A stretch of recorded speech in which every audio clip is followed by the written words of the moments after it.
Dan, like I said, I've known you a long time, since I've been doing this job and coming into this place. I think the first time I came down here was to see Ryan Doyle, and you've been potting about all the time. Yeah.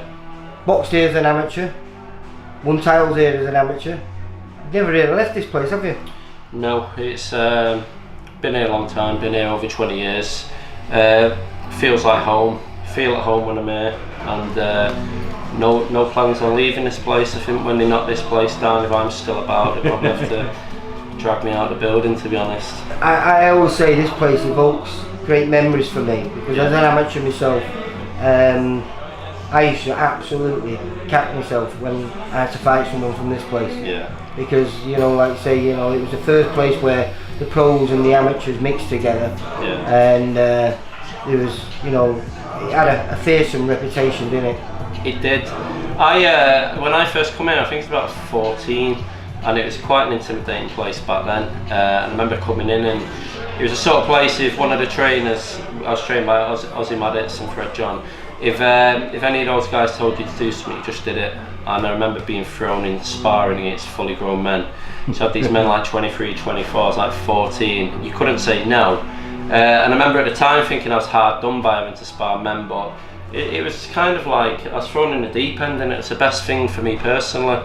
And it always has been like a very kind of, well, not always has been. When I first came, it was quite an intimidating sort of atmosphere and that, but I thrived on that. Yeah. There was good competition here, and I thrived on it. Yeah, no, it has. It's all, like I say, it's always been known for quality, and the fighters that it produced back in the 90s and the early 90s were phenomenal. I think, what was it, something like in the space of 6 years, about 8 British champions, there's a lot, and world champions, and guys who challenged for world titles, and European champions. It's freakish. Do you know what, Lee, as well, there's a lot of, like, everyone knows about Morris, Enzi, Carl, Frank Grant, Paul Burke, everyone knows about them guys, but and obviously Enzi, but there's a lot of guys that people wouldn't associate with this gym, like Michael Brodie, Michael Jones, I think Bobby Vans was here, Paul Silky Jones was here. There's a lot of fighters we had here that people kind of don't really associate to the gym.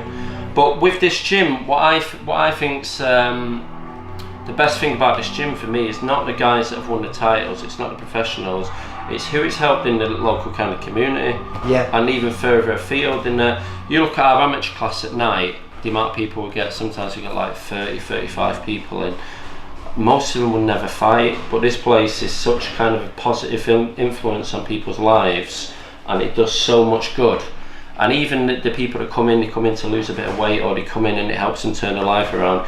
That for me is the real achievement of this place. And that's why I love coming in the evening times. I obviously train the guys in the daytime, but love coming in the evening times. Spend a lot of time with Morris here, spend hours. I mean, me and Morris have been here before till 11 o'clock at night talking about boxing, but love the place, love the vibe, and I've been around a few gyms, and I've never kind of seen or never felt the atmosphere. Why did you never go pro? It's one of those, I don't know, it's a very difficult question. I've been asked it quite a lot. Do you regret it? Try not to live with regrets and try and be quite philosophical about it. I'm content with where I am. I've got 2 beautiful daughters, I've got a beautiful son. Maybe if I turned professional, that wouldn't have happened for me. Do I regret it? Sometimes when I'm at the shows, you miss it. I mean, you yourself, Lee, you're an ex-fighter. You miss being in the ring, and you'll always miss being in the ring, but got to try and let it go. I never went pro. I had the intentions to do it. Yeah. But I'm not quite the same as you. I'm quite lazy. And I found out how hard it was, and perhaps maybe that's what put me off, and I never actually made that, you know, transition. Yeah. But I appreciate what all these guys put themselves through. I was watching you here with the lad before, and you're brutal. Yeah. You've got. Well, I suppose you get that from, because I remember being down here watching Morris put the lads through, and he was brutal, isn't he? Well, that's what you find. You find you had obviously Phil, Morris, all the guys, and I didn't know Phil. I didn't meet Phil, but I know Morris, Ozzy Maddox, and all the other guys who trained me. and that's what it is. You've got to be brutal. It's a brutal sport. There's no good being in the gym. Train hard, fight easy.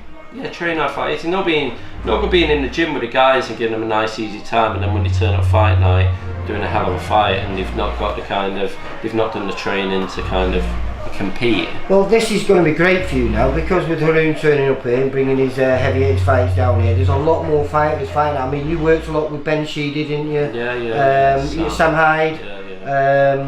Who was the other? Ryan Doyle was here when I first came down. Jimmy Atif. But Jimmy.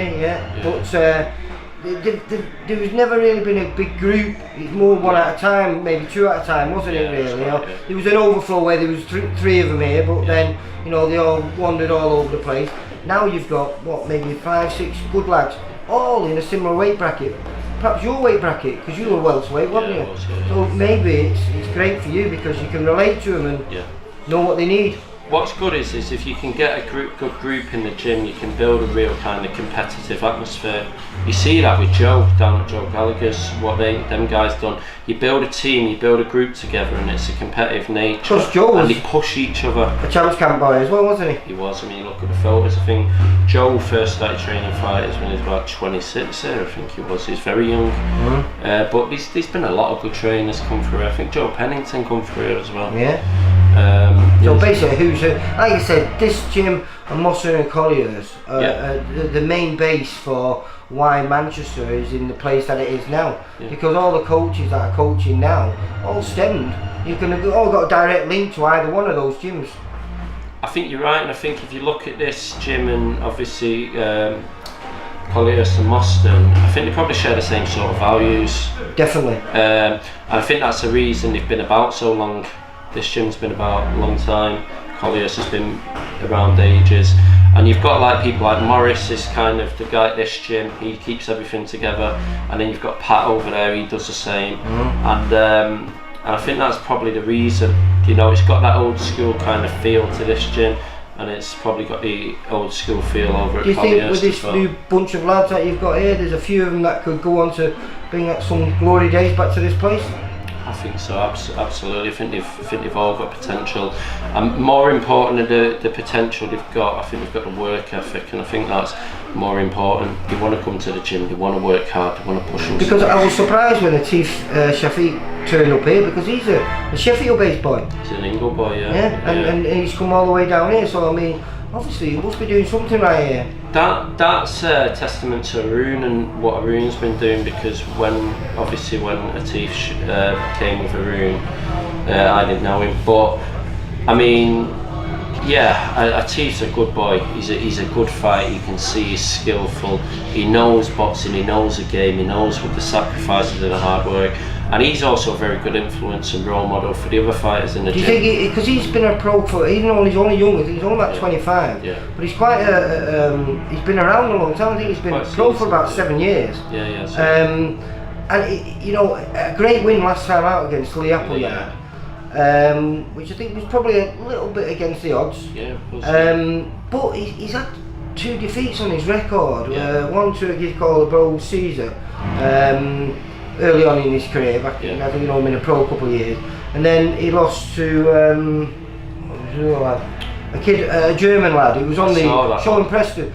Both a little bit out of the blue. And now, do you think he's learned from them and he's boxing? I mean, you know yourself. You switch off for 1 second, it can be fatal.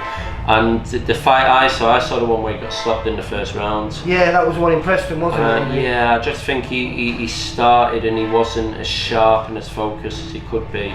And he got caught, and if you get caught and you've got the small gloves on, anything can happen. So I think what he's learned, I think he's learned to focus, really focus.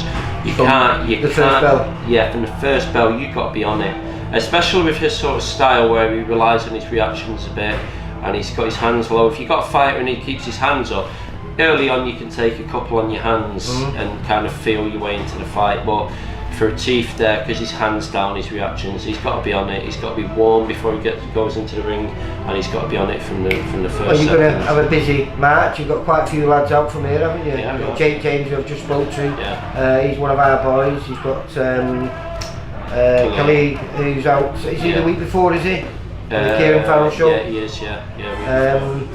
you've got John Telford out on the 9th Ninth, as well. So how's that going to happen? Because you've got 2 fighters. Are you going to try and split the time so you can travel from one to the other, or are you going to split yourselves? That'll be a conversation. Obviously, me and Arun will sit down. We'll have sort of a conversation about that and see logistically. Because it's a big fight for John. That he's having a little bit of a step up there against Alistair Warren, who we know can be a right banana peel for anyone. I remember Ben fought Alistair. It is great fight with that was, wasn't it? It's a top fight. Stopped him in the last round, didn't he? I think John's at the stage now where I think since he's been with Arun, he's been rebuilding a bit. I think he's ready for that step up. I think he's ready for that step up to see, do you know what I mean, what you're going to do, what's your ambitions, what level you're at. Yeah. Jake James, I'm a big fan of Jake. I had him on the pads here the other night as well. He's got huge potential. Yeah. But not only that, I mean, anyone that speaks to him, he's a cracking lad. He's just a head down, get to work kind of guy. Khalil's coming on. He's very young, Khalil. Huge amounts of potential, and if he knuckles down, he can really well, go that far. spar I just watched with them two was a great. Was it 3 or 4 rounds? I can't remember. 4 rounds. Yeah, really entertaining. Which it's only going to benefit themselves because you've got Ryan Oliver here as well. He's a welterweight. Yeah. So I think Khalil is super lightweight. Yeah. Jake is a welterweight as well, isn't he? Yeah. So it was a good spar between Khalil and Jake because there's a good mix of styles. Yeah. And it'll bring him on because Jake's going to be fighting probably people like Khalil and Khalil vice versa with Jake. It was a really good kind of matchup, that spar. But yeah, throw Ryan into it as well. Got some great sparring down there. So, good times ahead for this place. Absolutely. I mean, this place, it's always been good times for me, this place, since I first walked into it. But just recently, with a lot of the pros going, it's good to obviously have heavy hitters in here. And it's good to have some. But like you say, you've been through all the highs and lows of this place over the last 25 years. So, but listen, this place, whether it's got champions or whether it's not, it's a good, happy, positive place for me. I love being here. And yeah, but now it's good to have some pros here. Hopefully, going to go win some titles. Alright, so here's the next 25 years, then, mate. Yep, and you will be probably about. I won't be here, that's it. Yeah, me neither. But listen, it's always a pleasure, Dan. So good luck with this place and good luck with all the fighters, mate. Yeah, thanks, Lee. Take care, mate. Bye bye.